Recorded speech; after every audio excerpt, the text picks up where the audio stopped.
Welcome to the Freak Show. Let's review episode 6 of American Horror Story Apocalypse, and a spoiler warning for those of you out there who haven't watched the episode. Don't forget, guys, I get this episode early via FX Plus. Go subscribe and purchase their app now. This episode was written by Crystal Liu, and it was directed by our queen, Sarah Paulson. Now, this is another perfect 10 episode, y'all. This full hour of perfection started with Behold and Madison posing as a couple and purchasing the murder house. In a sheer twist of irony, the realtor discloses the 36 deaths in the house to Behold and Madison, and the look on Madison's face when she hears this is awesome.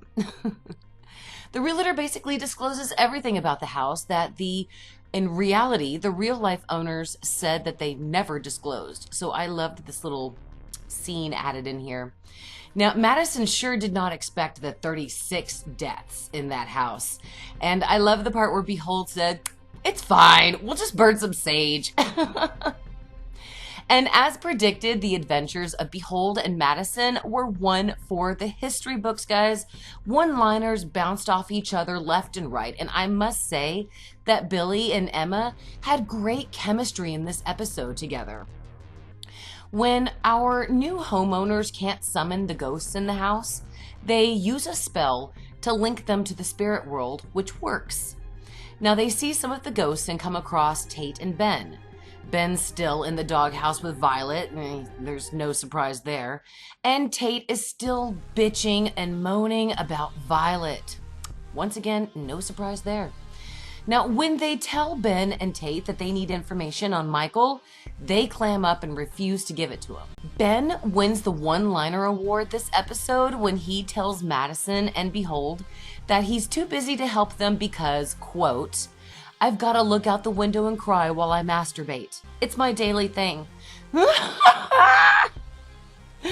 And Behold's face after he says it was just hilarious.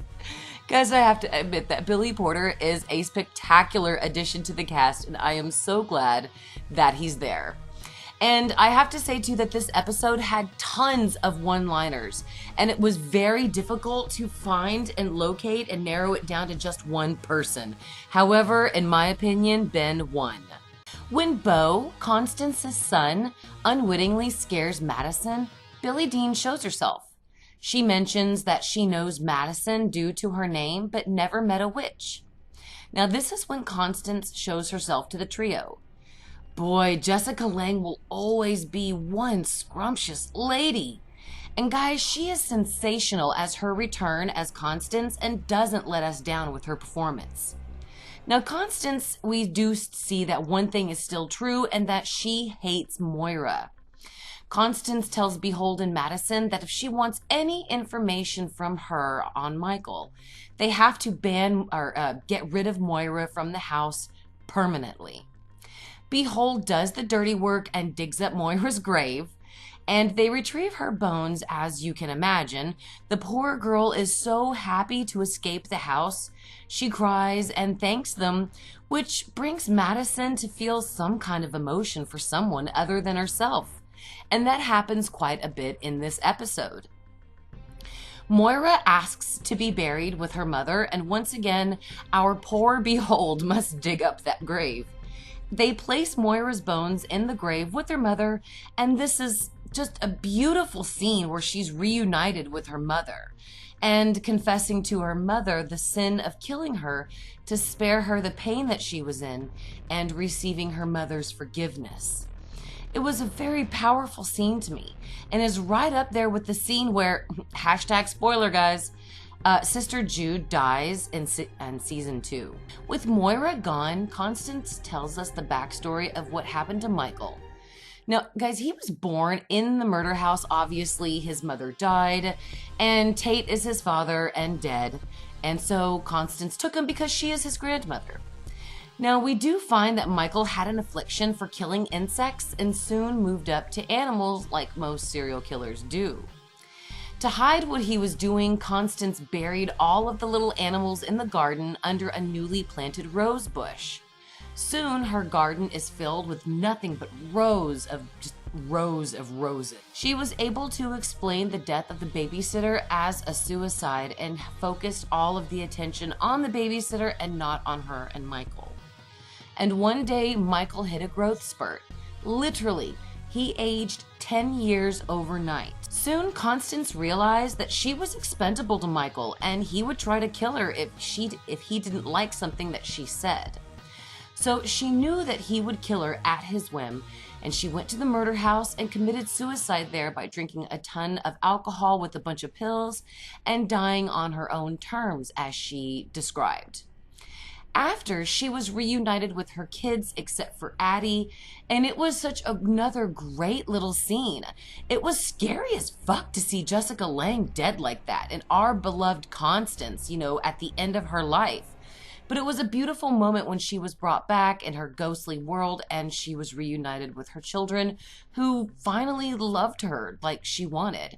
And she said that she was born to be a mother in this world and that she would die for her children, so why not die to be a mother in the other life? I just thought that was tremendously beautiful. But I have to say, guys, who the fuck was the kid in the back there? I thought her fourth kid was the tall albino son. Did I miss something here? When did Constance have a fucking black-eyed child? That was some creepy ass shit. Now, I honestly thought that Ben was kidding when he said that he stands at the window and cries while he masturbates, but he really does this. It was so sad, but funny at the same time. Madison and Behold talk to Ben, and they offer to help him, stop the impulse.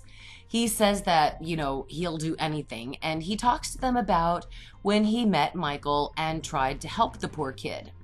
Michael basically went to the murder house to find Constance and finds her body there. Ben says that he needed to sort of be a dad and help Michael as some part of Ben's own kind of therapy, which we find out later really pissed Vivian off. So Ben takes Michael under his wing because the kid did need some kind of a dad. Michael goes through Tate's things one day and it pisses Tate off. Michael tells Tate that he just wants to know who he is, his dad. And it's actually kind of cute to see Cody Fern being this little kid just wanting to know who his dad is. But Tate just totally 180s it and tells Michael that even he can't create something as monstrous as Michael. Now, guys, that was a low blow, especially coming from a character as sadistic and horrible as Tate. Now, sadly, it sets Michael to the dark side, and he starts killing/playing with the ghosts in the murder house. Mina Suvari reprises her role as the Black Dahlia. It was nice to see her back.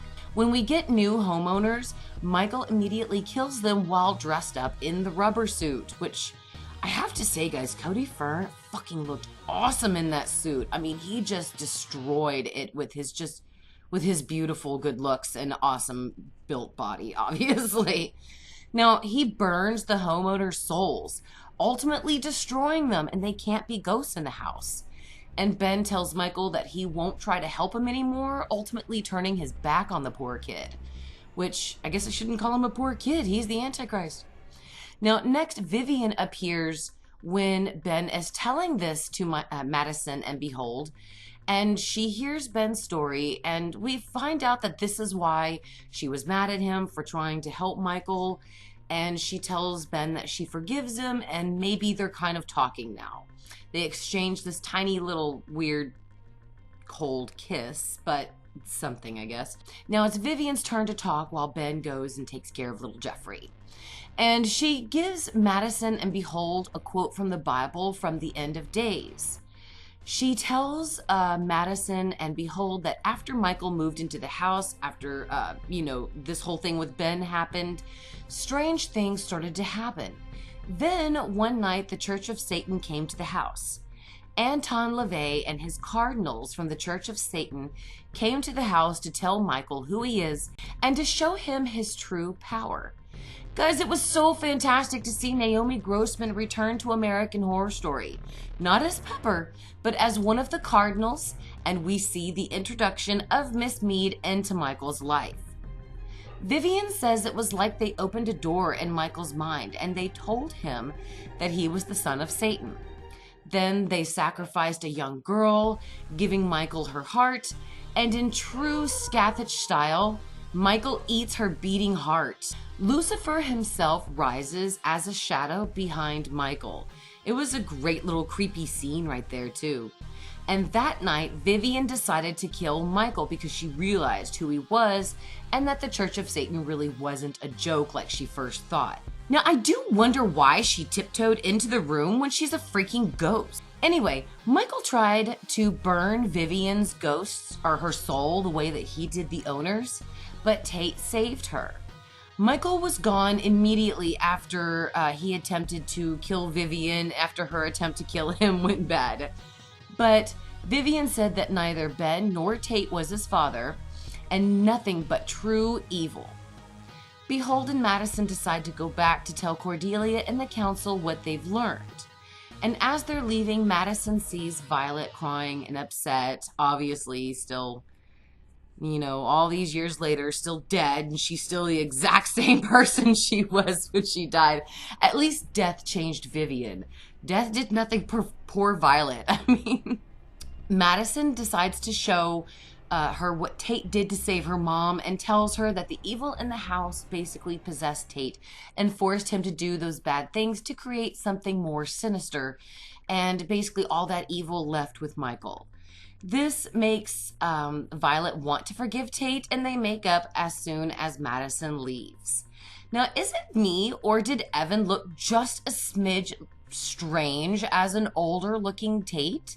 I kind of wish they would have just acknowledged that sometimes ghosts age.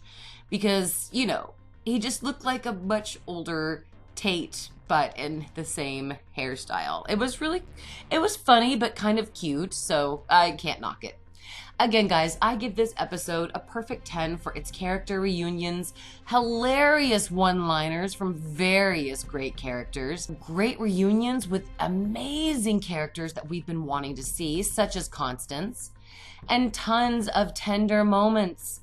Plus, the writers gave the fans exactly what they wanted and reunited Tate with Violet, who I could fucking care less about.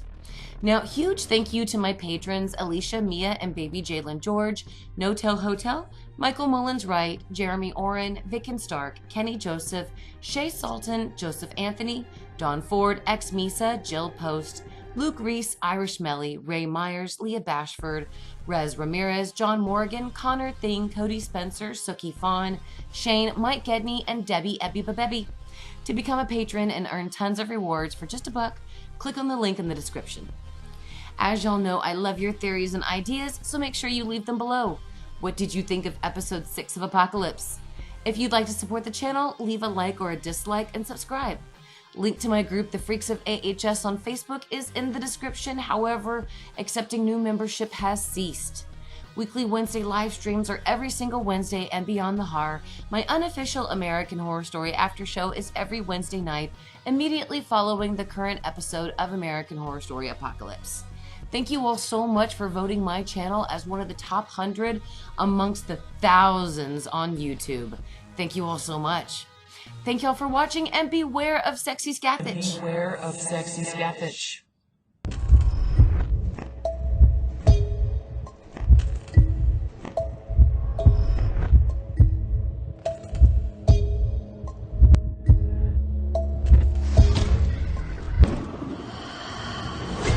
AHS Apocalypse premieres Wednesday, September 12th on FX.